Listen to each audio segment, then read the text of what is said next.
So hey guys, welcome back to my to videos. तो इस video में दोस्तों डिस्कस करने वाले हैं यहाँ पर कुछ इंपॉर्टेंट कंपनीज को और उनसे रिलेटेड कुछ इंपॉर्टेंट अपडेट्स हैं जिसकी बात करेंगे इस वीडियो में।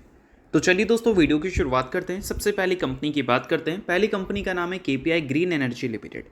बट इसको डिस्कस करने से पहले दोस्तों, अगर आपने अभी तक चैनल को सब्सक्राइब नहीं किया है तो चैनल को सब्सक्राइब करके बेल आइकन को प्रेस कर लो और टेलीग्राम चैनल को भी ज्वाइन कर लो, जिसका लिंक आपको डिस्क्रिप्शन में देखने को मिल जाएगा। और एक डिस्क्लेमर भी है, जो भी कंपनी से रिलेटेड न्यूज़ एंड अपडेट्स हम लोग कवर करेंगे वो सारी न्यूज़ एंड अपडेट्स सिर्फ और सिर्फ एजुकेशन पर्पज़ के लिए, सीखने के लिए है। तो इसको किसी भी तरह का इन्वेस्टमेंट एडवाइस मत समझना, आप खुद से रिसर्च और एनालिसिस भी कर सकते हैं। तो चलिए दोस्तों वीडियो की शुरुआत करते हैं। सबसे पहले बात करते हैं केपीआई ग्रीन एनर्जी से रिलेटेड कुछ इंपॉर्टेंट न्यूज़ एंड अपडेट्स के बारे में। दोस्तों, अगर हम केपीआई ग्रीन की बात करें तो कल के दिन केपीआई ग्रीन से रिलेटेड एक काफ़ी इंपॉर्टेंट न्यूज़ हमें सुनने को मिल रही थी। न्यूज़ दोस्तों यहाँ पर यह था कि SJVN कंपनी की तरफ से केपीआई ग्रीन को मिला था एक बड़ा ऑर्डर। और ऑर्डर की अगर हम साइज़ की बात करें तो 696 करोड़ की ऑर्डर हमें देखने को मिल रही थी, ऑलमोस्ट 700 करोड़। अब इस चीज़ को थोड़ा सा डिटेल में समझ लेते हैं। तो देखो यहाँ पर मेंशन किया गया है कि 200 megawatt AC solar power project company को मिला है SJVN की तरफ से। और ये एक तरह से बोला जाए बिजनेस पॉइंट ऑफ व्यू से अच्छी खबर है, क्योंकि अगर हम पिछले 1 महीने, पिछले 2 या 3 महीने का रिकॉर्ड देखेंगे तो केपीआई ग्रीन से रिलेटेड मल्टीपल ऑर्डर गेन की न्यूज़ हमें सुनने को मिली है।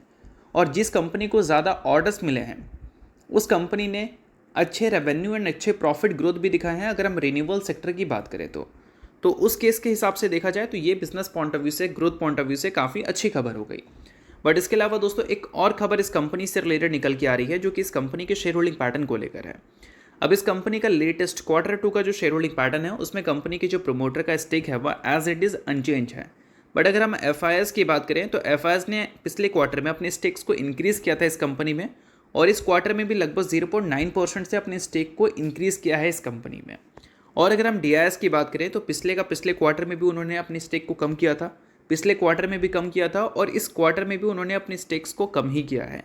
एक टाइम पर DIS का स्टेक जो था पिछले साल के Q3 में 1.87% था, और वो घटकर 0.77% तक आ चुका है। और पब्लिक के स्टेक इस पीरियड में अगर देखोगे तो बढ़ते और घटते दोनों हमें देखने को मिले हैं।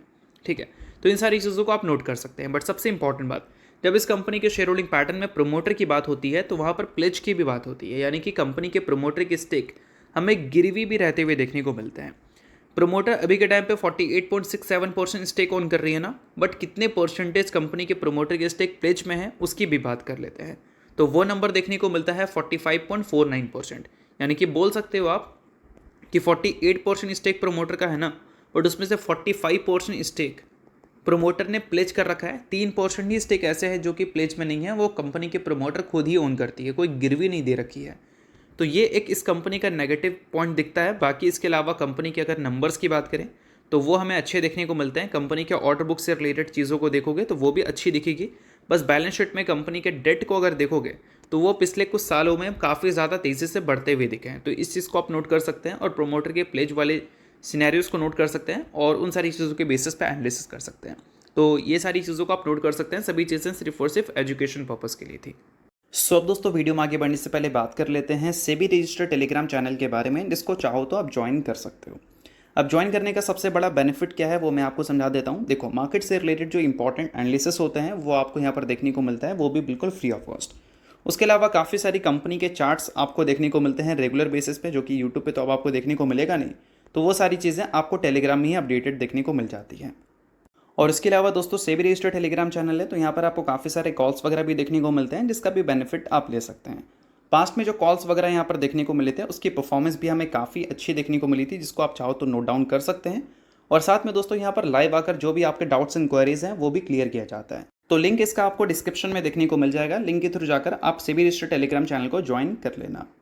तो चलिए दोस्तों बात करते हैं अगली कंपनी के बारे में। अगली कंपनी का नाम है फिनोटेक्स केमिकल लिमिटेड। रिसेंटली दोस्तों फिनोटेक्स केमिकल ने 1:2 के रेशियो में स्प्लिट और 4:1 के रेशियो में बोनस की अनाउंसमेंट की थी, जिसमें कंपनी ने एक शेयर के बदले अपने इन्वेस्टर्स को स्प्लिट बोनस मिलाकर 10 इक्विटी शेयर देने का फैसला किया था। अगर हमसे बोनस की बात करें तो एक के बदले कंपनी 4 इक्विटी शेयर अपने इन्वेस्टर्स को देगी। अगर आप इस कंपनी के शेयर होल्डर हैं तो आप इस चीज़ को नोट कर सकते हैं। शेयर होल्डर नहीं, इग्नोर कर सकते हैं। न्यूज़ थी इस वजह से मैंने बता दिया, बाकी ये किसी भी तरह का रिकमेंडेशन नहीं है। अब इसके अलावा बात करते हैं अगली कंपनी के बारे में। अगली कंपनी का नाम है रिलायंस इंडस्ट्रीज़ लिमिटेड।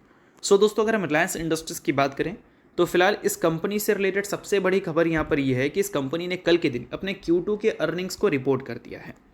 अब Q2 के अर्निंग्स में ईयर ऑन ईयर बेसिस पे तो चलो कंपनी के प्रॉफिट अच्छे हमें देखने को मिलते हैं, बट Q1Q बेसिस पे कंपनी का प्रॉफिट 33% से हमें गिरता हुआ दिखा है। रिटेल सेगमेंट, O2C सेगमेंट और जियो का बिजनेस हमें स्टेडी ग्रोथ रिपोर्ट करता हुआ दिखा है इस Q2 में। अब कंपनी का नेट प्रॉफिट 33% से गिरे या 50% से गिरे, उससे कोई प्रॉब्लम वाली बात नहीं है।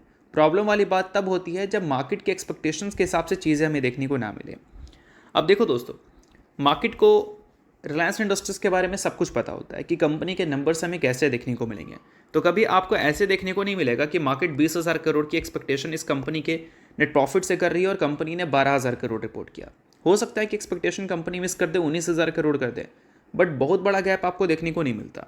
और इस कंपनी ने इस बार जो प्रॉफिट रिपोर्ट किया है वो ईयर ऑन ईयर बेसिस पे लगभग 10% से ग्रो किया है, बट अगर एस्टिमेट की बात करें तो एस्टिमेट को कंपनी ने मिस किया है। 18,165 करोड़ का प्रॉफिट है, जो कि एक्सपेक्टेशंस के हिसाब से देखें तो मैच नहीं कर रहा है भाई, क्योंकि मार्केट उम्मीद कर रही थी 20,023 करोड़ के नेट प्रॉफिट का। कंपनी ने 18,165 करोड़ रिपोर्ट किया, एक्सपेक्टेशन से काफ़ी बड़ा नंबर आपको गैप का दिखेगा। तो ये एक बोल सकते हैं कि एस्टिमेट के हिसाब से नहीं है, तो हो सकता है कि मार्केट को ये कंपनी के नंबर्स आपको पसंद आते हुए देखने को ना मिले। बट वही अगर हम रेवेन्यू की बात करें तो रेवेन्यू इस बार हमें ईयर ऑन ईयर बेसिस पे 10% से ग्रो करता हुआ दिखा। 2.59 लाख करोड़ का रेवेन्यू कंपनी ने रिपोर्ट किया, एक्सपेक्टेशन थी 2.49 लाख करोड़ का, यानी कि एक्सपेक्टेशंस के हिसाब से देखें तो रेवेन्यू हमें बेटर देखने को मिली है, भले कंपनी के प्रॉफिट हमें उतने अच्छे देखने को नहीं मिले अगर हम मार्केट के एक्सपेक्टेशंस के हिसाब से बात करें तो देखते हैं कि इन सारी चीज़ों के बेसिस पर नेक्स्ट डे मार्केट कैसा रिएक्ट करती है रिलायंस को लेकर। बट एक अच्छी बात है कि रिलायंस इंडस्ट्रीज़ के जितने भी बिजनेसेस हैं, चाहे जियो की बात करें, रिटेल की बात करें, या फिर हम बात कर सकते हैं O2C की, सभी ने परफॉर्मेंस स्टेडी ही रिपोर्ट किया है। ऐसा नहीं कि किसी एक सेगमेंट में परफॉर्मेंस उतनी अच्छी आई नहीं है, सभी के सभी सेगमेंट ठीक ठाक परफॉर्म हमें करते हुए दिखे हैं इस Q2 में। अब इसके अलावा बात करते हैं अगली कंपनी के बारे में, तो नाम है दोस्तों टाटा टेक्नोलॉजीज लिमिटेड। बट इसको डिस्कस करने से पहले अगर आपने अभी तक मेरे सेबी रजिस्टर्ड टेलीग्राम चैनल को ज्वाइन नहीं किया है तो उसको जाकर आप ज्वाइन कर सकते हैं, लिंक आपको डिस्क्रिप्शन में दिख जाएगा। सेबी रजिस्टर्ड टेलीग्राम चैनल है तो काफ़ी कुछ आपको मिलता है, लाइक मार्केट से रिलेटेड न्यूज़ एंड अपडेट्स हो गई, कंपनी के जो चार्ट्स होते हैं उसको प्रॉपर एनालिसिस कर अपडेट किया जाता है। उसके अलावा इंडस्ट्री के ट्रेंड एनालिसिस, ये सारी चीज़ें आपको मिलती हैं। उसके अलावा सेबी रजिस्टर्ड टेलीग्राम चैनल है तो इनके कॉल्स भी दिखते हैं, उसको भी चाहो तो आप चेकआउट कर सकते हो। तो लिंक आपको डिस्क्रिप्शन में दिख जाएगा, लिंक के थ्रू जाकर बिल्कुल फ्री ऑफ कॉस्ट आप इस टेलीग्राम चैनल को ज्वाइन कर सकते हैं। अब दोस्तों बात करते हैं टाटा टेक्नोलॉजीज़ के बारे में। तो अभी रिसेंट टाइम्स में देखोगे तो टाटा टेक्नोलॉजीज़ लगातार अपने वैल्यूएशंस को खोती हुई दिखी है। अगर एक साल का नहीं, मतलब जब से कंपनी लिस्टेड है तब से लेकर अब तक का डेटा देखें तो लिस्टिंग के टाइम कंपनी का पी था लगभग 80 का, अभी कंपनी का पी हो चुका है लगभग 40 का, यानी कि लिस्टिंग के टाइम जो कंपनी का वैल्यूएशन था और अब जो कंपनी का वैल्यूएशन है उसमें आपको 50% की ड्रॉप दिखेगी। अब 50% की ड्रॉप दिखेगी, क्यों दिखेगी भाई? दिखेगी क्या, मतलब दिख ही रही है। तो क्यों दिख रही है, इसके पीछे का सबसे बड़ा रीज़न कंपनी का नंबर्स है। नंबर्स कंपनी पिछले कुछ टाइम में जो रिपोर्ट की है वो बिल्कुल वैसे देखने को नहीं मिले हैं जो कि 80 की पी को जस्टिफाई करते। नंबर्स में काफ़ी स्लो परफॉर्मेंस दिखी है और ऐसे टाइम पे ज़्यादा वैल्यूएशंस कंपनी सस्टेन नहीं कर पाती है, तो वही चीज़ आपको टाटा टेक्नोलॉजी फेस करती हुई दिखी है। तो इस Q2 में अगर कंपनी के नंबर डबल डिजिट से ग्रो हो जाते हैं तो नंबर्स काफ़ी अच्छा माना जा सकता था, बट कंपनी का जो प्रॉफिट है वो 5% से ग्रो किया और कंपनी का जो सर्विसेज रेवेन्यू है वो हमें 5% से ग्रो करती हुई दिखी। कोई भी एक पैरामीटर हमें 10% से ग्रो करता हुआ दिख जाता तो उस केस में नंबर को अच्छा भी माना जा सकता था, क्योंकि अगर हम इसके पीयर्स की बात करें तो टॉप 3 टॉप 4 का अगर रिकॉर्ड देखोगे तो सबसे जो लोएस्ट पी पे कंपनी है वो LTTS है, यानी कि L&T टेक्नोलॉजी है, और दूसरे नंबर पे टाटा टेक्नोलॉजी है। और बाकी इसके ऊपर जो कंपनी इससे ऊपर वाले वैल्यूएशन पे है उसके नंबर्स अगर देखोगे तो इसके कंपैरिजन में काफ़ी बेटर है। तो इस वजह से इसके वैल्यूएशंस आपको वैसे देखने को नहीं मिले हैं जैसे FL के और इन्वेंटर्स नॉलेज के वैल्यूएशंस हमें दिखे हैं। तो वैल्यूएशंस अभी कंपनी का करेक्ट हुआ है, तो कंपनी के नंबर्स से अच्छी एक्सपेक्टेशन रखो। अगर अच्छी आती है तो फिर वैल्यूएशंस के हिसाब से कंपनी अट्रैक्टिव लगने लगेगी। तो उन सारी चीज़ों को आप नोट कर सकते हैं। बाकी कोई रिकमेंडेशन नहीं है, सभी चीज़ें सिर्फ और सिर्फ एजुकेशन पर्पज़ के लिए थी। तो चलिए दोस्तों, ये वीडियो यहीं तक था। आप करता हूँ वीडियो आपको अच्छा लगा होगा, लाइक कीजिए, पहली बार सब्सक्राइब कीजिए। वीडियो के लिए बहुत बहुत शुक्रिया।